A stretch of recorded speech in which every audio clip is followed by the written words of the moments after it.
Finally Namrata Tanisha ಎಲ್ಲರೂ ಹೊರಗೆ ಬಂದರು. ಸೊ ಹಾಗಾಗಿ ನಿಮ್ಮ ಅಭಿಪ್ರಾಯ ಅವ್ರ ಬಗ್ಗೆ ಈಗ ಹೇಗೆ ಬದಲಾಗಿದೆಯಾ ಏನೋ ಅಂತ?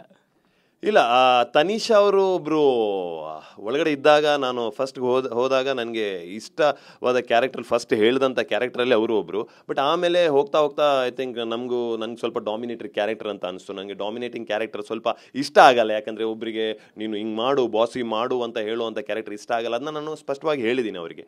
ಸೊ ಅದರಿಂದ ನಮ್ಮ ಸ್ವಲ್ಪ ರಿಲೇಷನ್ ಇದಾಯಿತು. ಬಟ್ ತನಿಷಾ ಅವರು ಚೆನ್ನಾಗಿ ಆಡಿದ್ದಾರೆ. ಎಂಡ್ ಆಫ್ ದ ಡೇ ಅವರು ತುಂಬಾ ಒಂದು ಹಾರ್ಡ್ ಹಿಟ್ಟಿಂಗ್ ಏನು ಬ್ಯಾಟ್ಸ್ಮನ್ ಅಂತ ಏನು ಬೇಕಿತ್ತು ಅಲ್ಲಿ ಬಿಗ್ ಬಾಸ್ಗೆ ಅವರು ಹಾರ್ಡ್ ಹಿಟ್ಟಿಂಗ್ ಬ್ಯಾಟ್ಸ್ಮನ್ ಆಗಿ ಆಡಿದ್ದಾರೆ. ಸೊ ಅವರ ಒಪಿನಿಯನ್ ನನಗೆ ಚೇಂಜ್ ಆಗಿಲ್ಲ. ಬಟ್ ಅವರು ಸ್ವಲ್ಪ ತಾಳ್ಮೆ ಇಟ್ಕೊಂಡಿದ್ರೆ, ಅವರ ಒಂದು ಪೇಷನ್ಸ್ ಲೆವೆಲ್ನ ಇಟ್ಕೊಂಡಿದ್ರೆ ಅವರಿಗೆ ಇನ್ನೂ ಸ್ವಲ್ಪ ಮುಂದೆ ಹೋಗ್ಬೋದಾಗಿತ್ತು ಅಂತ ನನಗೊಂದು ಅನಿಸ್ತು. ಓವರ್ ಆಲ್ ಇದರಲ್ಲಿ ಫಿನಾಲೆಯಲ್ಲಿ ನಮ್ರತಾ ಅಂತ ಬಂದಾಗ ನಮ್ರತಾ ಅಗೇನ್ ಯೋಗೇಶ್ ಮೇಕಪ್ ಮಾಡಿ ತಿಂಗಳಿಗೆ 2 ಲಕ್ಷದವರೆಗೆ ಸಂಪಾದಿಸ್ತಾರೆ. ನೀವು ಕೂಡ ಅವರಿಂದ ಕಲಿಬೇಕಾ? ಅವ್ರ ಜೊತೆ ವಿಡಿಯೋ ಕಾಲ್ನಲ್ಲಿ ಮಾತಾಡಬೇಕಾ? ಈಗಲೇ ಫ್ರೀಡಮ್ ಆ್ಯಪ್ ಡೌನ್ಲೋಡ್ ಮಾಡಿ. ಟೀಮಲ್ಲಿ ಏನು ಆಡ್ತಾ ಇದ್ರು ಆ ಟೀಮಿಂದ ಹೊರಗೆ ಬಂದು ಕೆಲವೊಂದು ಪ್ರೂವ್ ಮಾಡಿದ್ದಾರೆ ಕೂಡ. Namrata is a very good.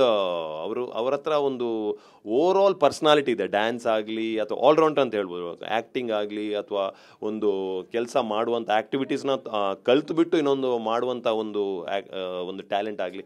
So over all Namrata ಬಗ್ಗೆ ನನಗೆ ನಮ್ರತಾ ತನಿಷಾ ಇಬ್ಬರ ಬಗ್ಗೆನೂ ರೆಸ್ಪೆಕ್ಟ್ ಇದೆ ಡೆಫಿನೆಟ್ ಆಗಿ. ಥ್ಯಾಂಕ್ ಯು ಅವಿನಾಶ್, ಒಳ್ಳೆಯದಾಗಲಿ, ಆಲ್ ದ ಬೆಸ್ಟ್ ನಿಮ್ಮೆಲ್ಲ ಪ್ರಾಜೆಕ್ಟ್ಸ್ಗೆ. Thank you sir, thank you so much. Very good opportunity from TV9. Thank you, ತುಂಬ ಧನ್ಯವಾದಗಳು. ಎಸ್, ಇದಿಷ್ಟು ಬಿಗ್ ಬಾಸ್ ಸೀಸನ್ 10 ಜರ್ನಿ ಬಗ್ಗೆ ಮತ್ತೊಂದು ಸಾರಿ TV9 ಜೊತೆ ಮೆಲುಕು ಹಾಕ್ತಾ ಕಂಟೆಸ್ಟೆಂಟ್ಗಳ ಬಗ್ಗೆ ಆಗಿರ್ಬೋದು ತಮ್ಮದೇ ಆಗಿರ್ತಕ್ಕಂಥ ಅಭಿಪ್ರಾಯವನ್ನು ವ್ಯಕ್ತಪಡಿಸಿರ್ತಕ್ಕಂಥ ಅವಿನಾಶ್ ಅವರ ಮಾತಾಗಿರುವಂಥದ್ದು.